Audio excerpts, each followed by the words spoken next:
নোয়াখালীর সুবর্ণচরে ট্রাক চাপায় এক যুবকের মৃত্যু হয়েছে। নিহত মোহাম্মদ হাবিব উপজেলার চরজব্বর ইউনিয়নের পশ্চিম চরজব্বর গ্রামের মোহাম্মদ আবুল বাশার বাসুর ছেলে। আজ সোমবার দুপুর 1টার দিকে সোনাপুর টু চেয়ারম্যান ঘাট সড়কের পরিষ্কার রাস্তার মাথায় এই ঘটনা ঘটে। নোয়াখালী প্রতিনিধি মোহাম্মদ ইমাম উদ্দিন সুমনের প্রতিবেদনে বিস্তারিত। স্থানীয় সূত্রে জানা যায়, দুপুরের দিকে হাবিব স্থানীয় আটকপালিয়া বাজার থেকে মোটরসাইকেল যোগে বাড়ি ফিরছিলেন।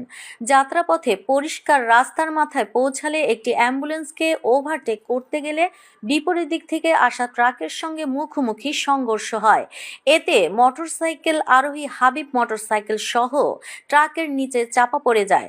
পরে স্থানীয় লোকজন তাকে উদ্ধার করে 250 শয্যা বিশিষ্ট নোয়াখালী জেনারেল হাসপাতালে নিয়ে গেলে তাকে কর্তব্যরত চিকিৎসক মৃত ঘোষণা করেন।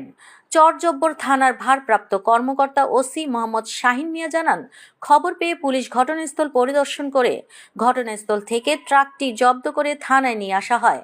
ঘটনার পরপরই চালক পালিয়ে যায়। লিখিত অভিযোগ পেলে আইনগত ব্যবস্থা নেওয়া হবে।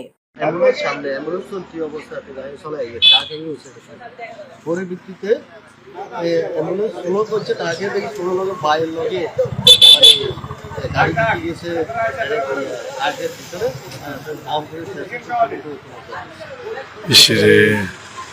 একশো 108 আর মাথা অবস্থা ভালো।